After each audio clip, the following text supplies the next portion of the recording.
She's an operations analyst with Minnesota Housing, a state agency for financing affordable housing. And she is going to be sharing information on racial disparities of home ownership in Minnesota. This will include history, the current state of home ownership, and what is being done locally to close the home ownership gap. Felecia is our very own member of Diamond Lake, and she's married to Nick Schmidt, and the mom of Harper and Indy. And she's a pickle maker. So yes, I do need to add that to my resume, don't I? So yeah, welcome, Felecia. We're just so happy to have you here. Thank you. Thank you to everyone for being here, and thank you to the Journey Towards Justice team for the invitation and for all the work you've been doing on this journey. It's been quite remarkable, and even though I don't make a lot of the phone calls, Nick and I do have conversations about them before and after, and it's just incredible work, and it's not easy, but it's very important. And on that note, it is humbling to follow the land acknowledgement. So thank you for including those important words in all these discussions. Acknowledgement is just incredibly powerful in creating trust and connection, both of which are essential to human relationships and therefore all of this work. So keep that up, that's great. Thank you for the introduction, Lisa. I am Felecia Schmidt.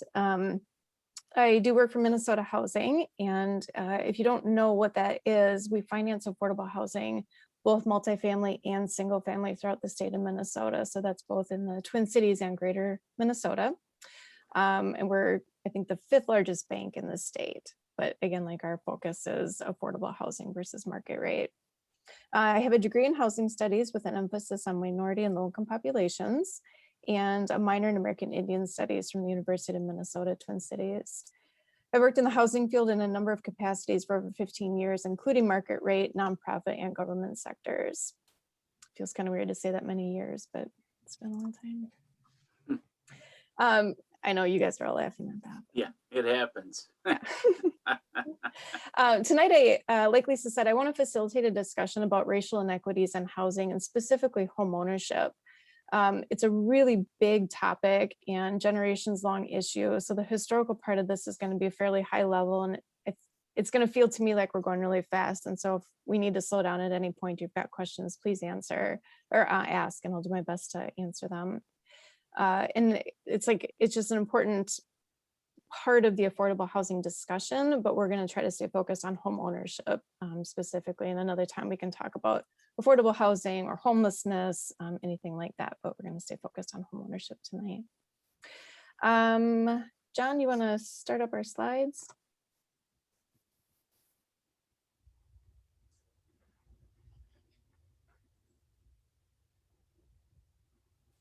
We good to go there? Yes, looks good. And you can actually go to the next slide.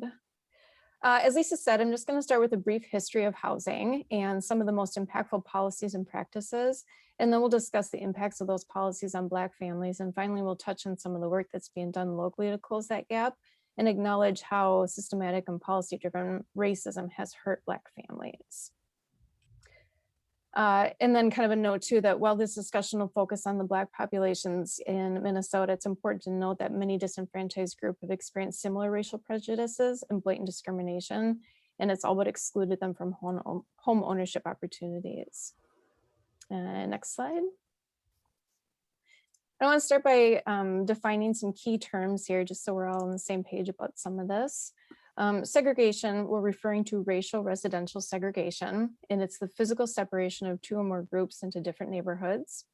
Racial restrictive covenants refer to the contractual agreements that prohibit the purchase, lease, or occupation of a piece of property by a particular group of people.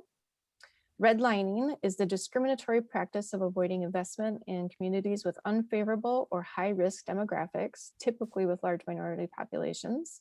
And devaluation is the percent discount in median home value with neighborhoods of 50% Black population and neighborhoods with no Black residents after accounting for structural characteristics of a home and neighborhood amenities.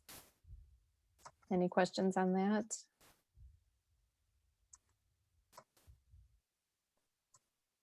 Sorry, I just lost my screen here.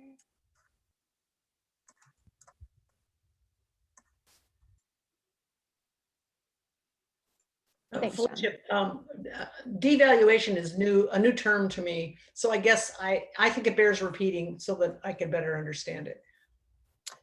Sure, John, could you? Sorry, I lost my screen here. Hang on one second, please.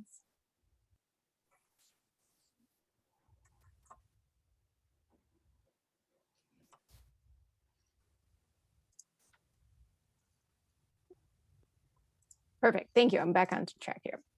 Okay, so devaluation is the percent discount in median home value between neighborhoods with 50% Black population and neighborhoods with no Black residents. So what they're doing is they're comparing a house in a Black neighborhood or with 50% Black families to a neighborhood with no Black families and seeing what the value difference would be.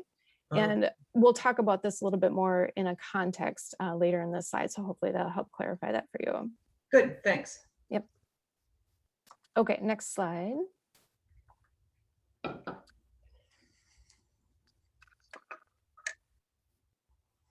Okay, so the history of residential segregation. We just talked a little bit about what it actually means. And the murder of George Floyd last summer prompted a new round of examination into deeply rooted racism embedded in so many of the policies and institutions of America.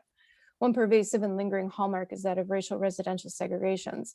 Our cities are literally divided by race, and this has undercut opportunity, perpetuated poverty, limited economic mobility, and eroded Black wealth.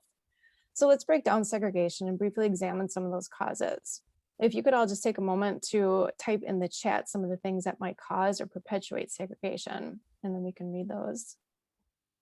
John, can I have you read those as they come up? Yes, I will. Thank you. I think I need to stop sharing to get to the chat. Oh. Is it okay if I stop sharing or no? Yeah, yep. For me to be able to see the chat. Okay, I will read them as they come up. Cost of housing stock. Okay. Can you repeat the question one more time? Yeah, so breaking down segregation, what are some things that you think might cause or perpetuate segregation, residential racial segregation?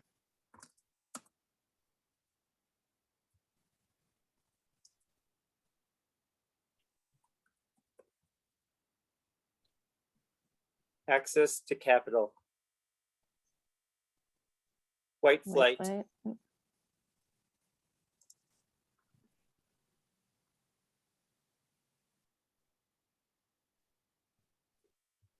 Availability of public transportation. That's a good one.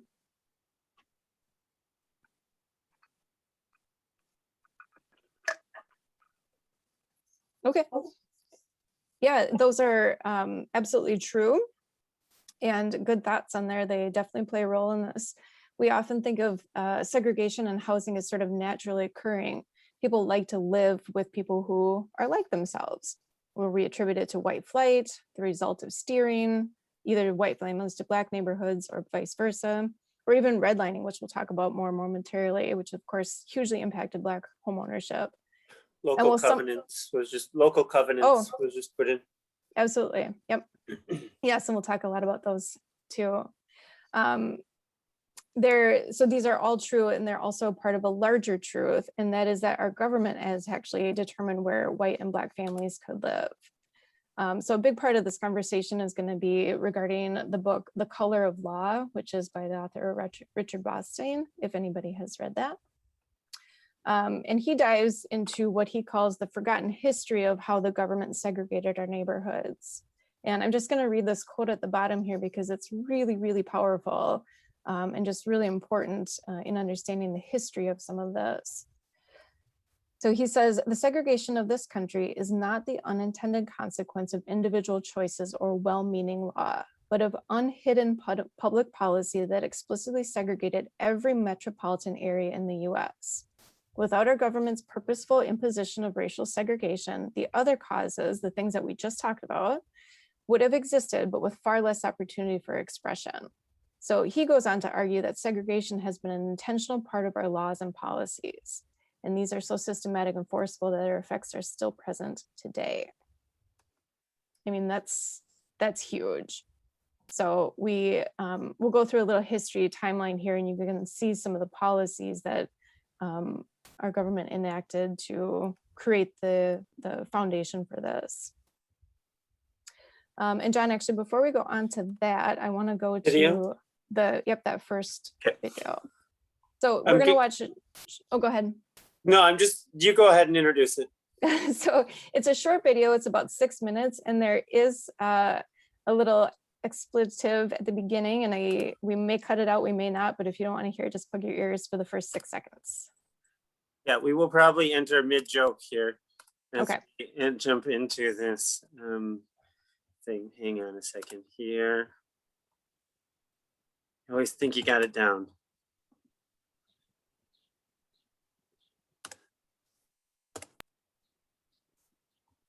Okay, here we go. Can you guys see that? Yes. Luther King Boulevard, there's some violence going down. That, of course, is Chris Rock's famous joke about streets named for Martin Luther King Jr., which tend to be in, let's say, distressed areas. And he's not wrong, because if you look at the way housing segregation works in America, you can see how things ended up this way. Once you see it, you won't be able to unsee it. Okay, let's look at MLK Boulevard in Baltimore. I want to show you how to see housing segregation in schools, in health, in family wealth, in policing. But first, an explanatory comma. It's the 1930s in the wake of the Great Depression. FDR is president. He wants to bring economic relief to millions of Americans through a collection of federal programs and projects called the New Deal. One part of that New Deal was the National Housing Act of 1934, which introduced ideas like the 30-year mortgage and low fixed interest rates. So now you have all these lower income people who can afford homes. But how do you make sure they don't default on their new mortgages? Enter the Homeowners Loan Corporation. The HOLC created residential security maps, and these maps, they're where the term redlining comes from. Green meant best area, best people, aka businessmen. Blue meant good people, like white-collar families. Yellow meant a declining area with working-class families. And red meant detrimental influences, hazardous, like foreign-born people, low-class whites, and most significantly, Negroes. Again and again on these HOLC maps, one of the most consistent criteria for redline neighborhoods is the presence of Black and brown people. Let's be clear, studies show that people who lived in redlined areas were not necessarily more likely to default on their mortgages, but redlining made it difficult, if not impossible, to buy or refinance. So landlords abandon their properties, city services become unreliable, in most places, crime increases, and property values drop. All of these conditions fester for 30 years as white people flee to the brand new suburbs popping up all over the country. Many of those suburbs institute rules called covenants that explicitly forbid selling homes to Black people, and all of this was perfectly legal. Now it's 1968, and MLK is assassinated. Good evening. The Reverend Dr. Martin Luther King, 39 Apostle years of nonviolence in the civil rights movement, has been shot Martin to Luther death King in Memphis. was shot and was killed tonight in Memphis. In the aftermath, Congress passes the Fair Housing Act of 1968. It's a policy meant to encourage equal housing opportunities regardless of race or religion or national origin, and it offers protections for future homeowners and renters, but it does little to fix the damage already done. Over the next 50 years, the Fair Housing Act is rarely enforced. So you can still see housing segregation and its effects in Baltimore and often along any MLK Boulevard in any U.S. city, like its effects on wealth. So home ownership is the major way Americans create wealth, right? Well, discrimination in housing is the major reason that Black families, up and down the income scale, have a tiny fraction of the family wealth that white families do, even white families with less education and lower incomes. For almost 30 years, 98% of FHA loans were handed out to white borrowers. Not only were Black neighborhoods redlined, and not only was the Fair Housing Act selectively enforced, if at all, but it is still, today, much harder for a Black person to get a mortgage or home loan than it is for a white person. Families are fearful of speaking up about a basic human right that should be afforded to everyone in the world, but definitely in the richest country in the world. And housing segregation in schools. The primary way that Americans pay for public schools is by paying property taxes. People who live in more valuable homes have better funded local schools, better paid teachers, better school facilities, and more resources. Here's a feedback loop. The better the schools in a neighborhood, the more those homes in that neighborhood are worth. And the higher the property values of those homes, the more money there is for schools, and so on and so on. And housing segregation in health. Because of urban planning that benefited those richer, whiter neighborhoods, people of color are more likely to live near industrial plants that spew toxic fumes. They're more likely to live far away from grocery stores with fresh food, and in places where the water isn't drinkable. They're more likely to live in neighborhoods with crumbling infrastructure and in homes with toxic paint. When you're living with rats, roaches, and things like that, that's deplorable. You cannot have that kind of stuff with children running around in a building that may be full of lead. And not coincidentally, people of color have higher incidences of certain cancers, asthma, and heart disease. And housing segregation in policing. Housing segregation means we are having vastly different experiences with crime and vastly different experiences with policing. Because our neighborhoods are so segregated, sometimes racial profiling can be camouflaged as spatial profiling, where living in certain areas can make you more likely to be stopped by the police. And it means that people have a lot of unnecessary contact with the criminal justice system just because of where they live. The problem in our city, the police and the citizens are fighting. They keep targeting my brothers and sisters who don't really have nothing. And that heavy, aggressive kind of policing that you see in Black neighborhoods in particular makes people feel like they can't trust the police. And when people don't trust the police, crimes go unsolved, and people have to find other ways to keep themselves safe. But of course, it's not just Baltimore, because housing segregation and discrimination fundamentally shape the lives of people in nearly every major American city. It really is in everything. To hear more about how race shapes American life, visit npr.org/codeswitch. I'm Gene Demby. Be easy.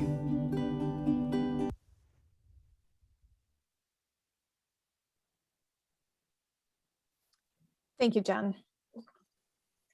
There is a lot to unpack in that, but I'm going to just keep going through the housing policy timeline on this, and then we can kind of go back to this at the end and have a conversation about things that came up that maybe you've got questions on or just felt concerning, or maybe some new connections that you've made with things. So we're going to go back to the early 1900s. In 1908, Los Angeles City Council passes the first municipal zoning ordinance in the US. It's predominantly done to protect residential communities from the hazards of certain industries, but it does have a racial component. It actually focused on keeping the Chinese out of white neighborhoods because they were involved in laundering facilities. And so that was the start of that. In 1910, Baltimore, Maryland adopts the first racial zoning code. Blacks aren't allowed to live in white neighborhoods and vice versa. Baltimore remains one of the most segregated cities in the country. It's also in this year that the first racially restrictive deed appeared, and we'll discuss these more shortly. In 1913, the mortgage interest deduction added to the tax code, and it significantly subsidizes home ownership, which is primarily a benefit to white families at this time. 1934, the Federal Housing Administration is created to boost home ownership during the Great Depression. The FHA insures home mortgages, but only for homes in white neighborhoods. This leads to the banking practice of redlining, which, as you just saw, systematically withholds credit from home buyers in Black neighborhoods. And at the same time, the FHA subsidized builders who are mass producing entire subdivisions, the suburbs, for white families' use only. They actually had a requirement in there that they use racial restrictive covenants. So this is tying back to the concept of our government doing the laws to perpetuate segregation and set the framework for that. In 1938, Congress creates Federal National Mortgage Association, which is also known as Fannie Mae, and this further boosts home ownership but severely limited Black access to mortgages. Only 2% of the $120 billion in new housing subsidized by the government between 1934 and 1968 went to non-whites. Only 2%.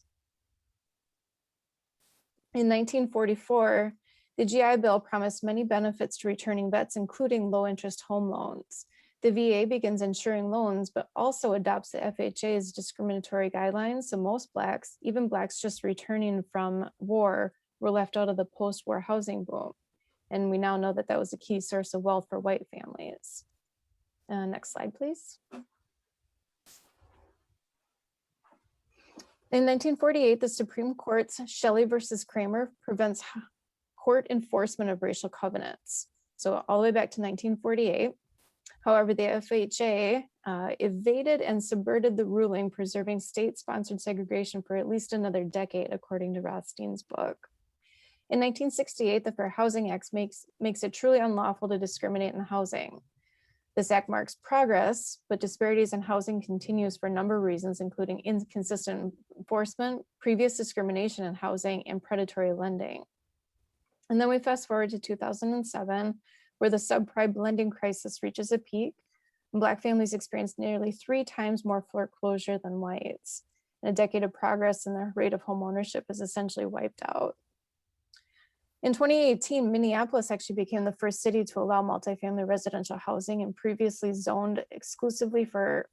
areas that are previously zoned for exclusively for single-family detached homes. That sounds like a really good progressive movement, but it was met with some contention, and it's still really hotly debated among Minneapolis residents. In 2019, Black home ownership hits a 50-year low.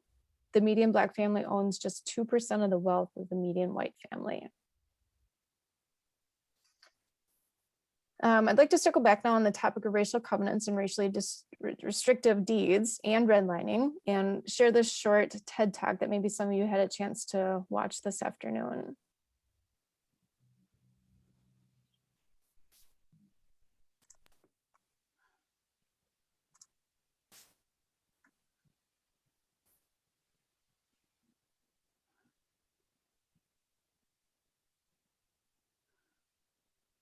Thanks, Jen. Yep.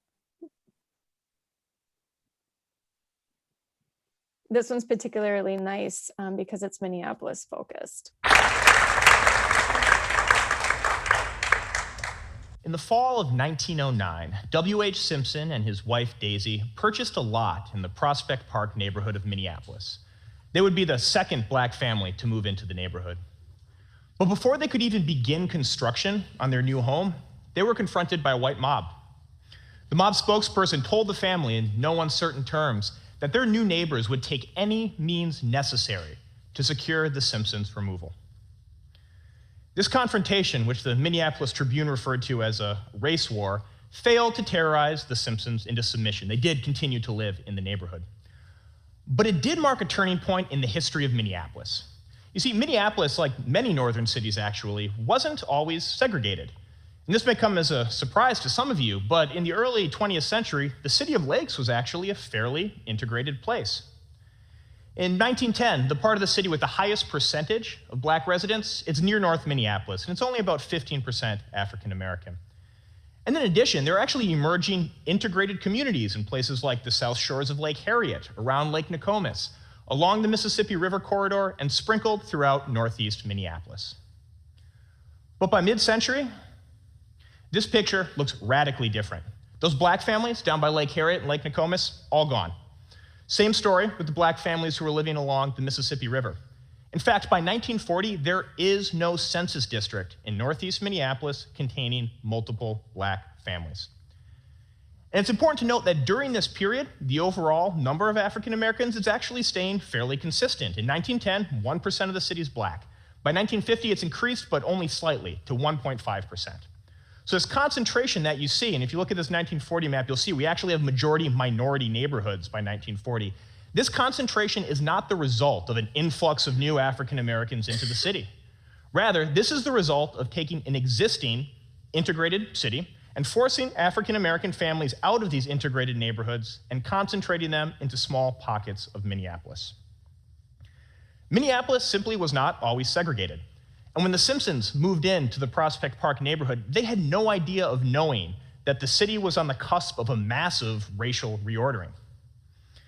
In the early 20th century, racist ideas are beginning to be deployed in new ways. And this notion that the quality of a neighborhood depends on the racial category of that neighborhood's occupants, this idea begins to spread like wildfire throughout the country. It's embraced by virtually all white people. White homeowners, politicians, bankers, real estate developers, you name it. They came up with all kinds of new ways to inscribe this racist idea into the built environment. To put it simply, racial residential segregation was becoming the new normal. And this profoundly altered the urban landscape. So some of you might have heard of redlining, the federal practice of denying conventional mortgages to non-white neighborhoods. And some of you might have also heard of discriminatory lending or real estate steering. But decades before the federal government began redlining American cities, and long before the real estate industry formally adopted racism and put it in its code of ethics, which did happen, something called the racial covenant was already remaking cities across the country. Now, let me explain. Racial covenants are legal tools that were used by real estate developers in the 19th and 20th century to prevent people of color from owning or even occupying property. Often just a few lines of text, these restrictions were inserted into warranty deeds across the country. This is what they sound like. No persons of any race other than the Aryan race shall use or occupy any building or any lot. Neither shall said property be transferred or leased to a colored person. The said premises shall not at any time be sold, mortgaged, leased, or sublet or occupied by any person or persons who are not full bloods of the so-called Caucasian and white race. And just to point out, these examples I just read, these are all from right here in Minneapolis and the rest of Hennepin County. This language is incredibly racist, shockingly racist, but it's also incredibly powerful. It determined where people could live. You see, when a racial covenant is added to a warranty deed, when it's attached to a piece of property, this restriction tracks with the land indefinitely. So kind of what this means in practice, for example, say I buy a house in, South Minneapolis in 1910, and I throw one of these racial covenants onto it. 10 years later, I sell this house to another white person. 10 years after that, they sell it to another white person. 10 years after that, they sell it to somebody who isn't white. This person, even though I've never met them, has breached the covenant. They lose the house, any equity they've accumulated, and the property reverts to me, the initial granting party, the person who first attached the covenant to this particular piece of land. If I'm dead at this point, the property would revert to my heirs or assigns. So once one of these restrictions gets into the property record, it's effectively there forever. Now, in the 20th century, civil rights advocates and leaders rightly saw racial covenants as one of the biggest barriers to black stability and prosperity in the United States. In fact, the NAACP made fighting racial covenants one of its top priorities. But mapping racial covenants, figuring out exactly where these things are located, has proven remarkably challenging. Nobody has ever built a comprehensive map or list or database of racial covenants for an urban area in the country, at least until now. I'm one of the co-founders of the Mapping Prejudice Project, located at the Borchard Map Library at the University of Minnesota, and we are building the first comprehensive spatial database of racial covenants for an American city. This is the result of our work so far. This is a time-enabled map that shows the spread of racial covenants throughout Minneapolis and the rest of Hennepin County in the first half of the 20th century. Each one of these blue dots denotes an individual piece of property that was reserved exclusively for the use of white people. And while there's already a lot of blue on this map, if anything, this is grossly underestimating the total amount of restricted land in Minneapolis and the surrounding suburbs. We've mapped over 15,000 racial covenants so far, and we expect to add at least 15,000 more by the time our project is completed. So if any of you live in Hennepin County and you don't see a blue dot on your house, you cannot assume that your neighborhood was free from these racial restrictions. We do know that racial covenants first came to Minneapolis in 1910, just a few months after the Simpsons moved into Prospect Park. By the 1930s, they're standard practice. The majority of new developments after 1930 do contain these racial restrictions. They were finally made illegal, and these are illegal now, as part of the Fair Housing Act of 1968, although there was a separate Minnesota law in the mid-50s that made them illegal locally slightly earlier. But for the majority of the 20th century, racial covenants were utilized across the United States, and they were devastatingly effective. Now, people of color have long known that racial segregation is a defining feature of urban America. I mean, this is not exactly a groundbreaking insight on my part. But what we're doing with Mapping Prejudice is determining and figuring out exactly how our cities became segregated in the first place, and how racist ideas became spatial practice. So why is this happening? Why do covenants start taking over Minneapolis and really the rest of the country in the early 20th century? A lot of it has to do with how real estate developers start using racism to sell land. Racial covenants spoke to white homeowners' fears about their property values, and developers were quick to capitalize this and used racial covenants as promotional tools. For example, the Delphian Heights addition to Minneapolis touted its lots as being both beautiful and highly restricted. This addition in the Lake of the Isles neighborhood of Minneapolis actually printed the language of the covenant right in the newspaper ad. Shall not at any time be conveyed, mortgaged, or leased to any person or persons of Chinese, Japanese, Moorish, Turkish, Negro, Mongolian, Semitic, or African blood or descent.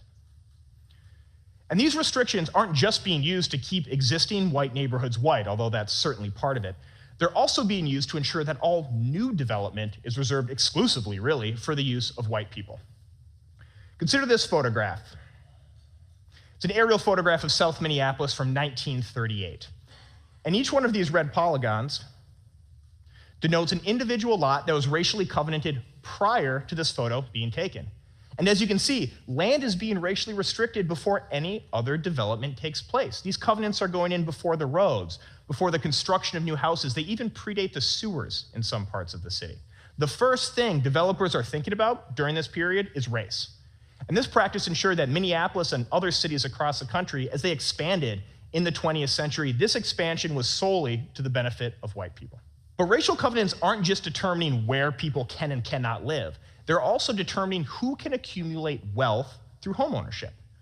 Racial covenants took an integrated city and turned it into a highly segregated one by forcing African Americans out of integrated communities and concentrating them in a few pockets of the city. Well, those pockets, they're then redlined by the federal government beginning in the late 1930s. Once an area is redlined, this means that there is no bank in the country that will give you a conventional mortgage if you attempt to purchase in that area. Pretty much your only option to buy in a redlined community is predatory lending. So if you're black in the first half of the 20th century here in Hennepin County, buying a house is almost impossible, right? Large sections of the city are covenanted. It's against the law for you to live there. Other sections of the city have been redlined. It's impossible for you to get a good financial package to buy into that area. And when black families are able to surmount these obstacles, which are pretty big obstacles, they're often met with white violence. This is what happened to the Lee family, black family, in 1931 when they purchased a house in South Minneapolis. Within days of moving in, thousands and thousands of white neighbors surrounded the home. They vandalized the house. They killed the family's pets. It became violent enough that their daughter, Mary, required a police escort just to safely get to kindergarten. In fact, Mr. Lee, who was a World War I veteran, he had to call in his army buddies to form an armed perimeter around the home just to keep this surging white mob at bay. So when you consider the severity of the barriers to African Americans to purchasing homes during this period, right, it's not surprising that a massive gap has emerged between white and black homeownership rates in the city of Minneapolis.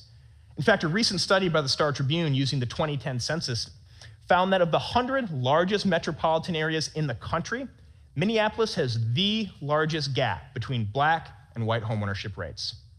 Over 75% of white families in the city, they own the home that they occupy. Less than 25% of black families own the home that they live in. And while racial covenants themselves have been illegal now for decades, we are still very much living with the legacies of these historic practices. This is a map that shows where African Americans are living in Minneapolis today. Again, this one's based off the 2010 census data. And I've overlaid historically covenanted lots in red. And as you can see, the areas of the city that were historically covenanted, these are still by far the whitest parts of the city today. And they're also some of the wealthiest. Black neighborhoods, on the other hand, have been subjected to systematic disinvestment. They weren't just ignored or passed over. They were actively destroyed by things like urban renewal, infrastructure projects, heavy industry, and Superfund sites. One of the ways that these historic black communities were destroyed specifically was through the use of freeways. So we're going back in time now. This is 1940, showing where African Americans were living, and I've overlaid subsequent freeway projects on top. And as you can see, some of the, right, I mean, I don't even need to explain this slide, right? Like, historic black communities were obliterated by freeway projects. Black neighborhoods in near North Minneapolis, the east end of downtown, along the Hiawatha corridor in South Minneapolis, they're all devastated by these freeway projects. In fact, you might notice how 35W, it makes a small jog before linking up with 94, kind of right there in the middle of the map, right? You can see where this is going. In the original planning documents, 35 was actually supposed to go straight here. But they realized kind of at the last minute that, well, if we go straight, we're gonna hit the Minneapolis Institute of Arts, and that's something worth protecting. So at the last moment, city planners decided to reroute the freeway several blocks east, right through a Black neighborhood. Racial covenants show us how structural racism was baked in really to the very fabric of Minneapolis. But what are we supposed to do with this knowledge? Well, the first thing is we, and this is a collective we, have to confront and acknowledge the legacy of racial covenants and redlining, really a history that's been intentionally forgotten.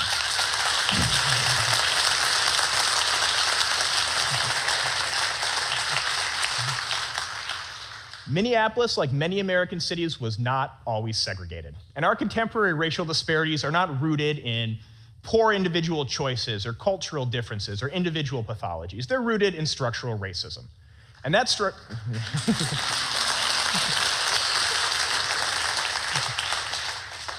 racism was made material through instruments like racial covenants. These historic wrongs demand restitution. But the details of these remedies should be left to the people who have been living with the consequences of racial covenants for decades. They should be determined by the people who live today in neighborhoods with high asthma rates, food deserts, and elevated levels of police violence. And in order to turn these community-derived remedies into political action, we, again, collectively, we need to acknowledge and confront the full extent of the problem. So think about your own role in all of this. Do you live in a covenanted neighborhood? Did you grow up in one? Who are your neighbors? Who's missing? Who owns and who rents? Does your neighborhood today reflect the diversity of the city? And if it doesn't, what are you going to do about it? Thank you.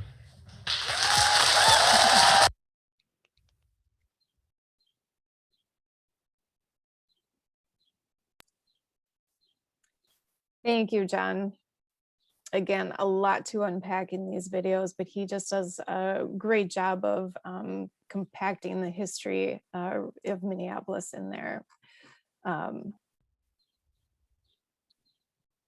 Perfect, you can go to the next slide. And we'll talk a little bit more, we'll just kind of piggyback on what he was talking about with the wealth gap. And I think we can agree that wealth is important. It provides economic security. Families use it to start a business, pay off debt, send your kids to college, buy a house, retire with dignity. Because of past housing policies and housing framework, homeownership is the primary way to build wealth in this country. As we've just seen, past policies were extremely effective in excluding Black families from homeownership opportunities. Differences in homeownership rates remain the prime driver in the nation's racial wealth gap. Over the past 80 years, housing policy has consistently provided upward mobility for white families and all but excluding Black families. Overall, housing equity makes up about 2/3 of the wealth for the typical household, according to Consumer Finance Survey. And what this means is that the racial wealth gap is primarily a housing wealth gap. Even for Black families who have a decent paying job, if they were barred from homeownership, they were essentially barred from accumulating wealth. In 2016, the median net worth of a Black household, according to the Federal Reserve, was around $17,000. $17,000. The median worth of a white family at the same time was nearly $171,000. That's nearly 10 times the difference.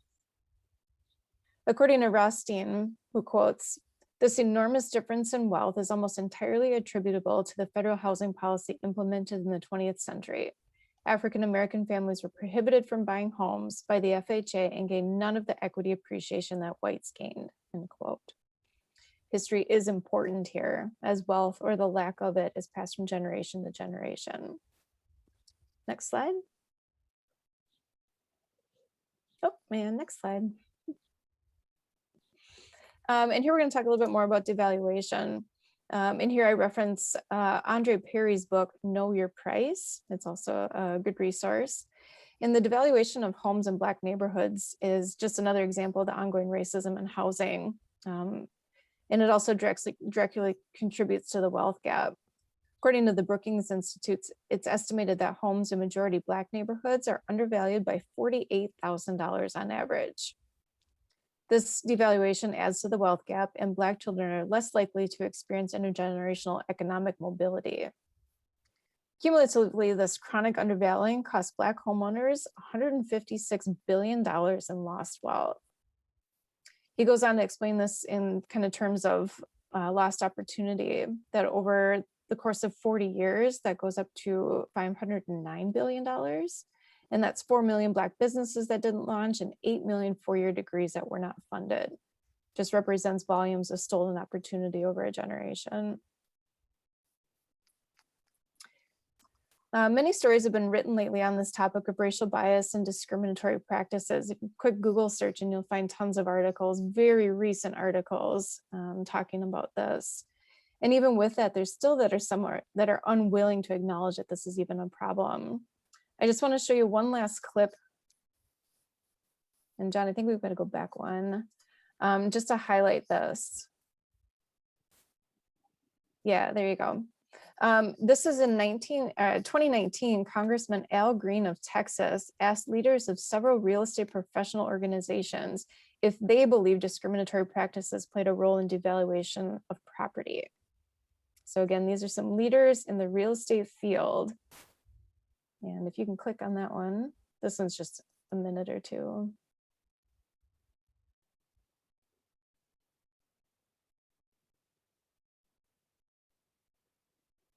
Discrimination. Invidious is harmful.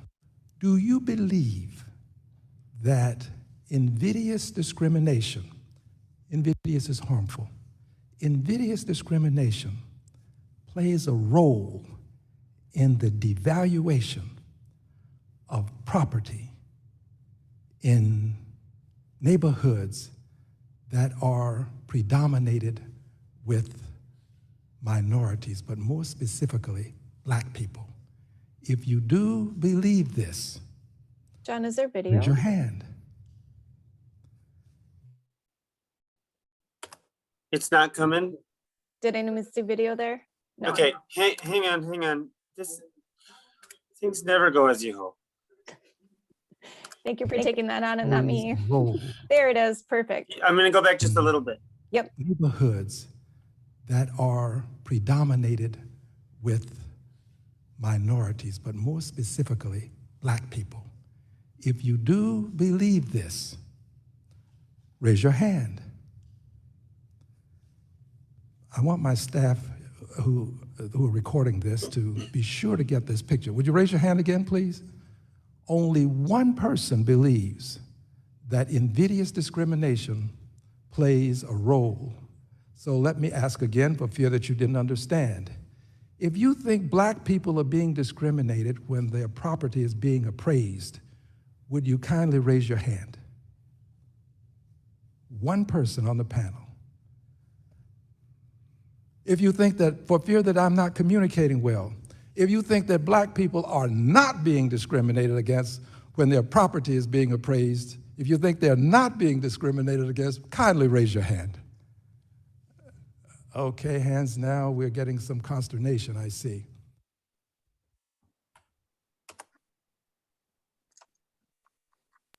So again, this is 2019. So where are things today? And now you can go to the next slide. Things playing in. Facebook had a mind of its own. I guess. Okay. We're That's good. my theme song, I guess. Okay, hang on. Okay, keep talking, I'll bring it back Sure. up. Data from the 2020 census shows that Black Americans still have the lowest rate of home ownership compared to other racial groups. White Americans are about 76% home ownership, and Black Americans are around 40%. There you go, thank you. The home ownership gap in Minneapolis is 50%, and it's the third largest gap in the country. And next slide. The first graph here shows the percentage of households found in each demographic in Minnesota. So this is no surprise, but Minnesota is very dominantly white population. The other ones are pretty hard to read in there, but you get the idea. The second is a comparison of the proportion of home ownership to renting within each demographic. And so the first one on there is white, and then it's Black and African American, American Indian, Asian American, Hispanic or Latina, other race, and then 2 or more. So you can see the variations in there. When considering the proportions, a white person is 3 times more likely to own a home than a Black person. This is 2020 data. Yep, next slide, thank you. So what are some of the current challenges? Well, now we know that there's little or no generational wealth, inequities in income, there's lack of access to higher education and livable wages. There's also often only one income earner in the household, as many first-time homebuyers are single mothers with children. There's often little or no knowledge of lending. Maybe no one in the family's ever owned a home before, so they have no one to talk to about that. Distrust in banking and lending, and this is no surprise considering the history we just discussed in the foreclosure crisis just a decade ago. Poor credit scores, and also the ability to maintain home ownership. Again, this kind of ties back to the wealth gap. Without a nest egg or familial support, housing is always precarious. And then there's the economic impact of the foreclosure crisis in 2018 specifically, and then COVID in 2019 has been devastating to Black families and just further widening the homeownership gap. Next slide. How do we proceed and what's happening right now? As they said in the TED Talk, it does start with acknowledgement. We need to acknowledge what others in the industry have done in the past and identify the disparities. Then we can find ways to end the cycles. And progress really is being made, and we'll talk about some of that next. Next slide. I just want to talk a little bit about what Minnesota Housing's role is. They truly are on a journey to do things differently. We play a critical role in the housing ecosystem and determined to leverage our partnerships into real change. Our commissioner recently gave a keynote at a local event, and here's some of the points she highlighted. In our housing programs, we're deliberately choosing to put equity and racial justice first. We don't just say it, it's part of our strategic plan and our qualified allocation plan. From the start, we establish core values that prioritize equity, inclusion, and access. And we make every effort to reach people who do not have internet, people who primarily speak a language other than English, people who make the least, and people who have historically been disenfranchised. And one of Minnesota Housing's strategic priorities is bridging the homeownership gap. Some of our current goals is that we are trying to meet a 35% goal of our home mortgage loan products going to people of color. We've now pushed that goal out to 40% because we have been attaining it for the last 2 years. And just for some context, the mortgage market as a whole serves people of color at a rate of 16%. So we have more than doubled that.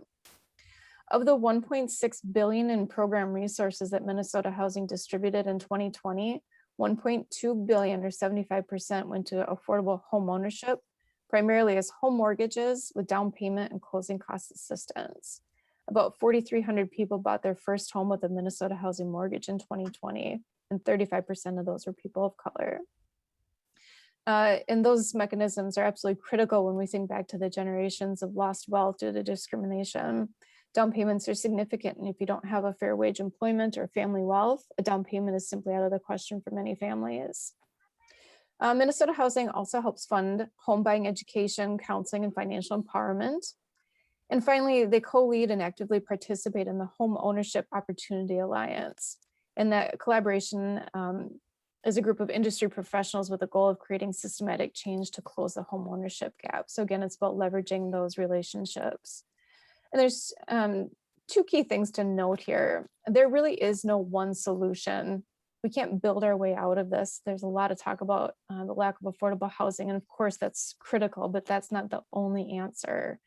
And then the second one is that Minnesota Housing only touches about 6% of the state's housing market. We truly are part of a broader ecosystem. And I bring this up because it's really important to know that for everything that we're doing, we still have limited capacity. We do what we can to expand home ownership opportunities and help reduce barriers. But more importantly, we model what equitable lending practices can look like. And then we form statewide alliances to share that vision. Next slide. And we always like to know what we can do from this. What do we do with this information?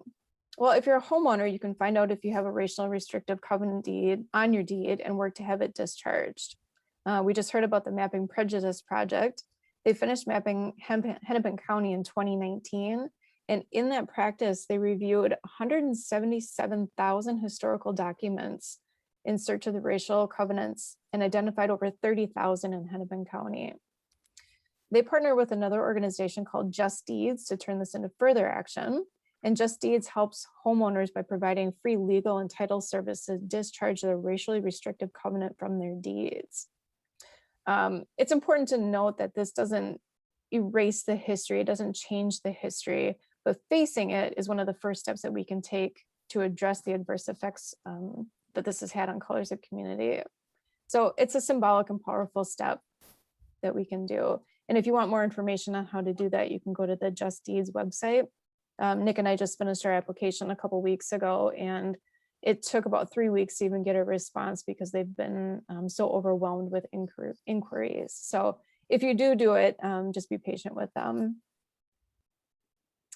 The second thing you can do is call your legislatures. You probably hear this often as a call to action for many things, but it's because it matters. Our local and state representatives need to hear what's most important to ensure its support and affordable housing, equitable housing, in my opinion, is absolutely top of the list. We're very blessed to live in a state where housing generally has bipartisan support. So we actually receive a lot of state funding. And finally, have this conversation with others. It really is important to talk about. It touches everyone, everyone. All right, next slide. And in conclusion, we're at a pivotal time for housing, especially if we're improving housing access to those who were deliberately excluded by our government. A recent Boston Globe article suggests that increasing the housing supply for Black Americans would be one of the quickest and most effective ways to bring about a more just society. I've also heard that reparations in the form of free homes to Black Americans would be a way to make that more just as well. And I found this really powerful. The same Boston Globe article suggests that at a time when the Black Lives Matter movement has record levels of support, even white majority crowds who have gathered in cities across America to call for the end of systemic racism and police brutality. But to achieve real equity, white allies will have to move beyond symbolic displays of solidarity and actually help Black Americans get into their neighborhoods. And they went on to say that housing will test white support for Black lives. So thank you.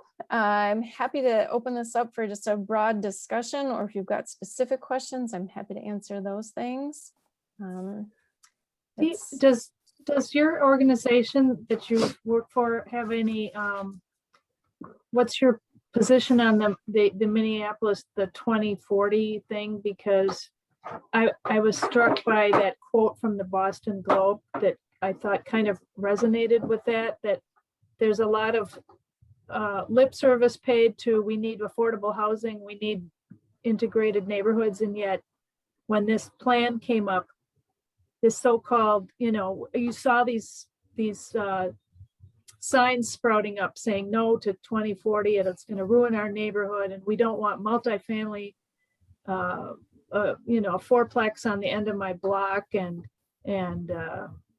I just found that kind of distressing that people, it was basically a not in my backyard kind of thing, and supposedly in this liberal part of Minneapolis. And I just wondered if you had any comments on that. Cynthia, that is a great point and great question. So as a state agency, we do not have an opinion on that. I suppose it's a local, it's Minneapolis, but. Yeah, it really is. But on a personal level, I absolutely agree with you. That isn't a huge opportunity is to start changing this. And this is what I was talking about, that Minneapolis was one of the first cities to change that residential zoning to even allow that. It's a huge step. And so for people to be opposed to it, I feel like with not the right knowledge, or they're just worried about home devaluation or crime. I'm not even sure what their worries. It's all of those things, but it's really disappointing. Yeah. So, I just, you couldn't read next door without somebody, bringing it up, and then. Absolutely. And there was, Yeah, and this is what it's trying to solve. So support is actually huge. And that's again back to call your local representatives. They need to know that these things matter. Thank you for bringing that up. Felecia, do you, what's the primary way that Minnesota Housing gets the word out about what it can do for families? How do they find out? A ton of social media. We've got a fairly large communications team for that. We do a lot of traveling pre-COVID, doing a lot of that, but we have a business development team whose sole purpose is doing this.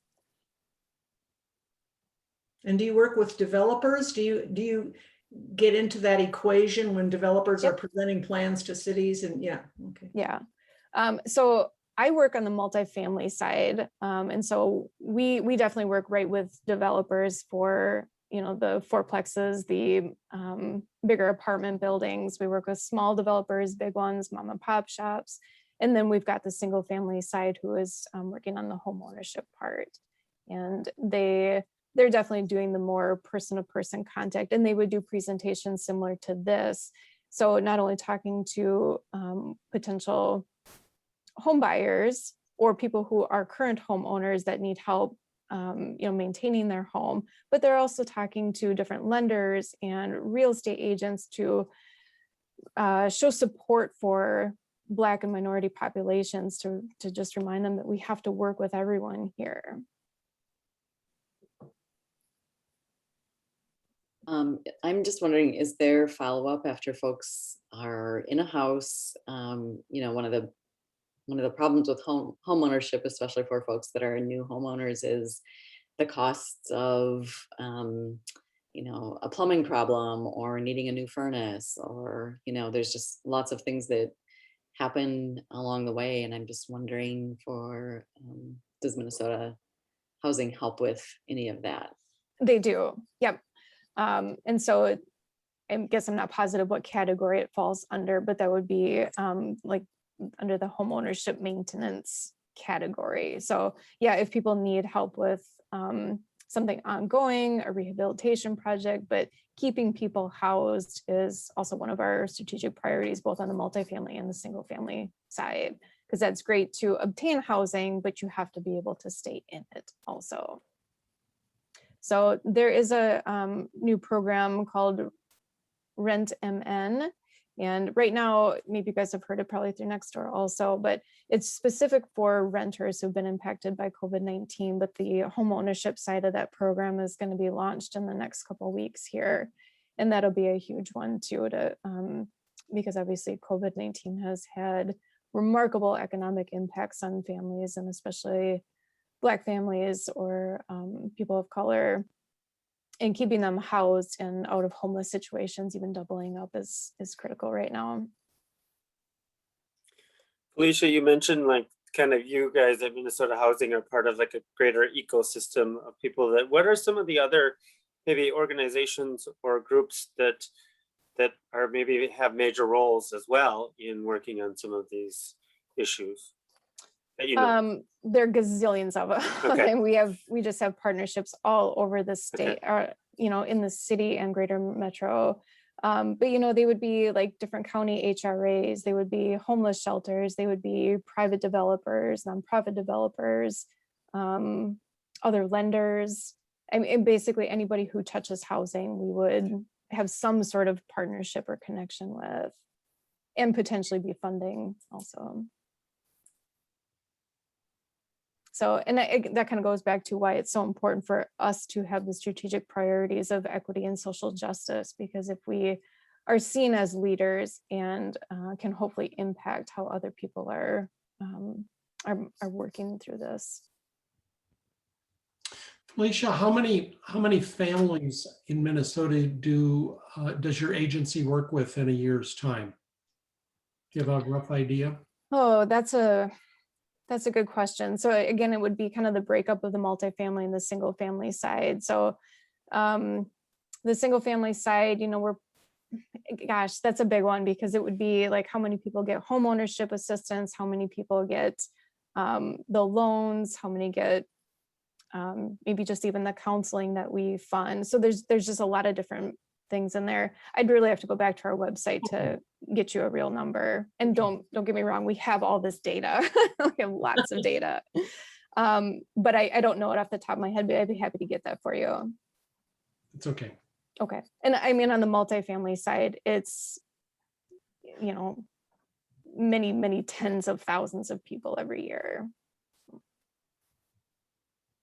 We had talked in the Journey Toward Justice group once. We kind of touched on, because we were talking about just deeds, and we were talking about whether anyone knows, or how we might find out whether the church's property carries any covenants. Does anyone know if we've made any progress on that, or do we?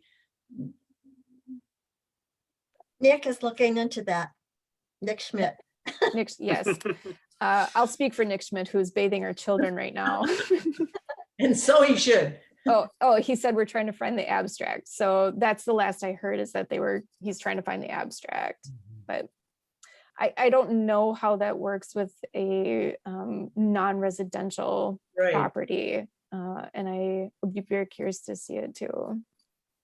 Yeah, that one graphic showed that he was showing that 60th Street, that there were redlined lots even before any development had gone in. So it wouldn't shock me if the land south of 60th. Was it south of 60th? Well, I mean, close enough.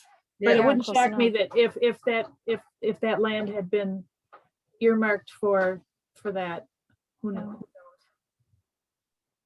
And it always strikes me too, and we saw it on this graphic too, when you look at Diamond Lake, Nokomis area, the kind of the neighborhood we're in the city as a church, those blue dots brought it up quite a bit.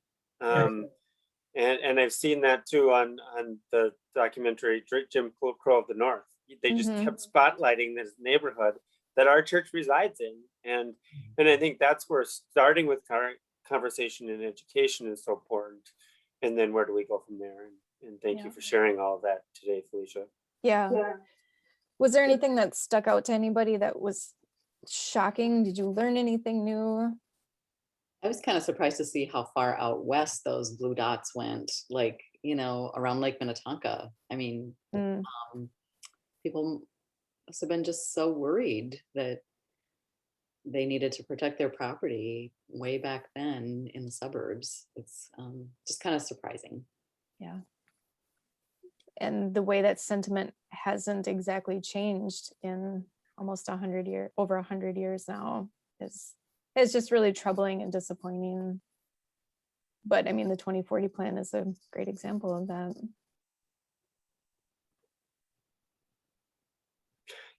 As I'm not in Minneapolis besides work now, I mean, I live in Brooklyn Park, but what is the 2040 plan?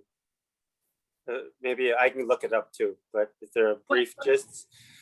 I don't know all the specifics, but it has to do with that rezoning that Felecia mentioned that happened in 2018 to allow neighborhoods that had been zoned for single family houses to allow more multifamily buildings to put up.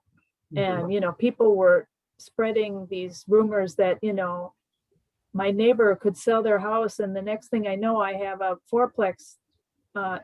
Somebody's going to tear it down and put a fourplex up right in the middle of my block. And it's like, maybe not, but it was, I think there was a lot of misinformation too, because I think a lot of the areas that were talked about for more multifamily housing was along transit routes. So, you'd have more on Chicago, maybe even more on Portland or Nicollet or something. So there was just huge hysteria on Nextdoor about, long threads of people arguing about what would be happening. All sorts of reasons why it shouldn't happen. Yeah. There were also parts of it that were designed to promote automobile ownership. So there were things that were going to encourage bicycling and walking more, All those horrible ideas. mass transit, that kind of stuff. The Metropolitan Council requires communities in the 7-county metro to put together every 10 years a comprehensive plan. So It's these the new plans keep rolling over often before anything ever gets done with the task. Yeah, that's a good point, Kathy. But a lot of these things, like at least we're moving the dial on them and starting the conversations. And yeah, I mean, I guess next time somebody asks you about that, what exactly is wrong with a fourplex? I mean, it's just fear, it's speculation, it's worry that some of these past things will somehow creep into your own comfort zone. And I don't know, I think the best thing you can do is invite somebody new into your neighborhood.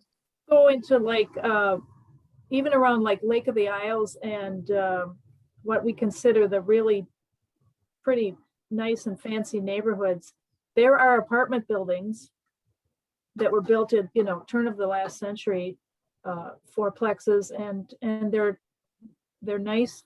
They fit right in with the neighborhood, and people for years have lived in apartments in Lake of the Isles neighborhood or Calhoun neighborhood and Linden Hills, and so it's not an unheard of concept. And anyway, that's just my 2 cents.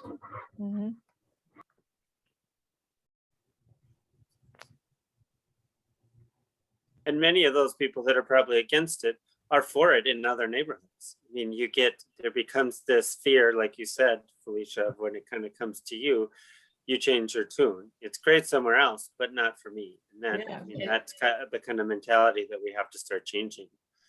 Yeah. Some of my best friends are Black. Yes. Any other thoughts or questions, observations that people have had tonight?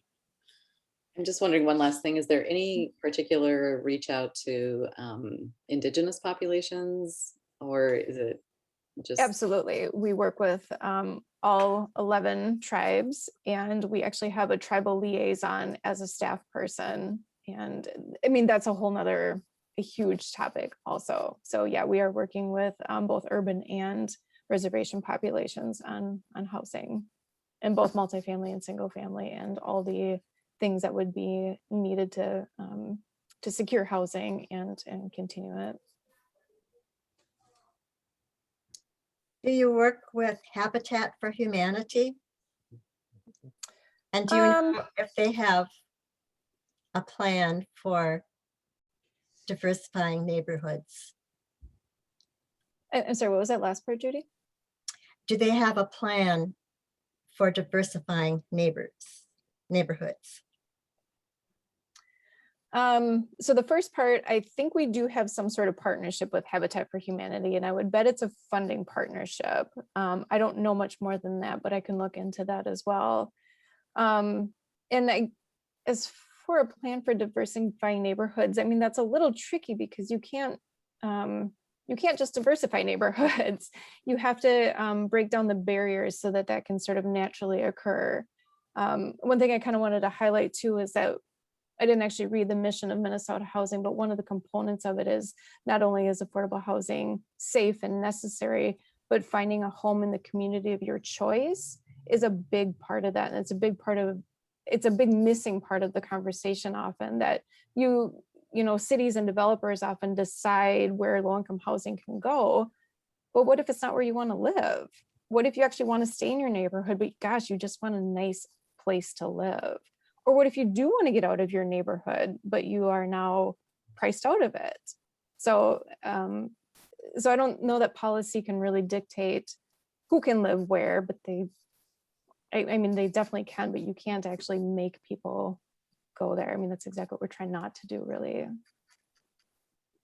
But yeah, that's a good question. And I mean, it's the top on everybody's priority and strategic plans right now is what can we be doing to break down some of these barriers to make housing accessible, affordable, safe, consistent. And, you know, we didn't even talk about the educational impacts on kids with poor housing and all of that. So we can save that one for another time because that gets me all riled up too. Yeah, we might have to bring you back for part 2. So Well, and then, I mean, when you guys first invited me, I was like, affordable housing. Ooh, like what part? Because it's so all encompassing. It's such a huge umbrella. And like I said, it touches everyone, whether you have housing or whether you don't have housing. And then what kind of state is your housing in and where do you live and all those things. And I mean, just the housing conversation is so different from person to person, depending on your history. And so I think that's really important to acknowledge too. But yeah, sometimes we can actually talk about affordable housing, like the structures themselves. We can talk about homelessness. We can talk about mental illness with housing. We can talk about incarceration and housing. We can talk about education. I mean, they're all connected. And I think that housing really is the root of all of it. So. Yeah, for me, it's very disturbing because for me, it's not a housing issue. It's a much bigger issue that's almost a stratospheric, you know, overarching cultural, racial. I don't even know what kind of label to put on it. Mm-hmm. That, I mean, the housing part is just one small element of this huge problem that white America has embraced, you know, over the last several hundred years. And it's going to be very difficult to I mean, you just saw 2019, there's still nobody thinks that there's a problem with, you know, isolating or carving out certain peoples from getting loans. I mean, it's just ridiculous how permeating that is. And it's really disgusting. And I'm struggling. I'm really struggling with this issue. I mean, my eyes have been opened, you know. I knew stuff like this happened, but not to the extent of people are in absolute denial of it. So there's this addiction with racism that we have in this country that we kind of got to figure out how to cure. It's sad. Yeah. Well, everybody deserves to have a dignified place to live, you know, just to have a place where they feel safe and respect the dignity of their humanity. Mm-hmm. And it concerns me how enticing it is to buy into something like reuniting the Rondo neighborhood by building a patch of grass over the freeway or whatever. I don't want to diminish the design efforts, but you know, there are so many people who just want to do a check the box. We fix that. And I agree with you, Rob. It's really intimidating, really just discouraging. Yeah, and that to that point too, you can't just make policies. I mean, it really is immersed in our culture. And so when I start to feel that overwhelming frustration and disgust too, because we have some pretty hot discussions in this house about it, I know that I have been able to change my perspective on things, and I can therefore teach my children those things. And to me, that's the best tool that we have right now. And the only way that we can turn this Titanic at this point. Not the only way, a big way. And Rob, it does seem, I mean, it seems so daunting and overwhelming. And I think the thing I'm learning, and I think what this conversation really speaks to too, is that it really does, we as individuals have a responsibility of how do we start to change it in our own lives, in our own circles, talking to other people. I think that's how you change culture. And yes, will take a very long time. I mean, this is deeply embedded. But I think that's the one thing I've seen in coming to Diamond Lake with the Journey Towards Justice group and others I've had conversations with, of really, how are we as individuals, and how are us as small groups, and how are us as a congregation going to start to enter into these conversations, because it starts with each of us. We can't assume that anybody's going to do it, and we also have to recognize as white-bodied people, this is something we have to help change. that we have to be responsible for helping change. So. Yeah, Well, I have go these, ahead. John, real quick. I just have these memories of as a kid growing up in Santa Clara, California, from kindergarten to 7th grade, where all of my friends were Filipino, Latino, Chinese, Japanese, white, African American. I mean, I just did not have a sense of division until as I got older, and we moved out of Santa Clara into other communities like South San Jose, which were more affluent.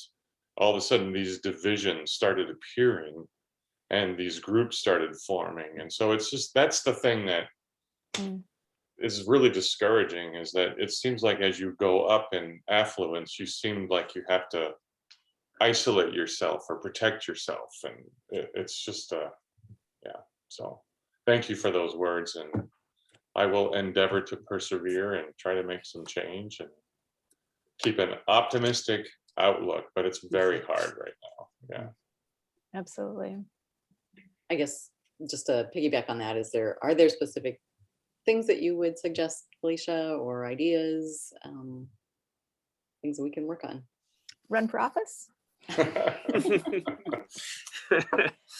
No, I really do think that just you do have to be politically active, or support people that are, or the organizations that are doing this work. As I said, that this is really on the forefront of the minds of many of the local nonprofits, government agencies. I mean, this really has been a pivotal year in so many ways. And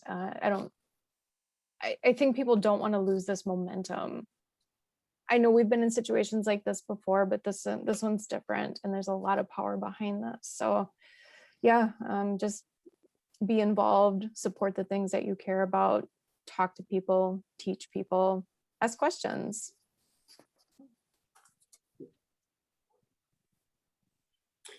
Thank you. Well, I think this would be a good place to close. We would have you back another time if you want to conversations, because I think, we don't want these to just be one-off events, but these are things that continue that embody what we do at Diamond Lake and in our conversations as we all journey towards justice and whatever that looks like. We're figuring that out as we go along. Yeah. So let's join me in thanking, either clapping, thumbs up, emojis, whatever you got, reactions. But Felecia, thank you so much for I'm gonna blush. for being here. This was fantastic, and educational, and I think really, really important. So I appreciate this. We will have this available at some point for you to be able to check out again if you want to watch it again. Next month, we're going to have Sally Ankerfeld, Pastor Dan's wife, who does a lot, has written a book with adoption, but she is, and works with adoption resources, but she has also done a lot of work in trauma-informed churches, trauma-informed research. And I think that really, it kind of ties into this conversation of the trauma that has happened through some of these system structures, things that have been put in place. She's going to kind of take a intercultural look at trauma-informed culture. So I think join us. It's the third Monday of the month. So keep an eye out for that sort of stuff. And then we're going to take a break and return to some more conversations again in the fall. So appreciate you all for being here. And Felecia, that was fantastic. Thank you. It was great. And I think if you ever have questions for Felecia, I'll speak for you, but that you can probably reach out and of course and check in with her. So anytime. So thank you all and have a fantastic evening. Thank you. Thank you, everybody. Good night. Thanks, Felecia. Thank you.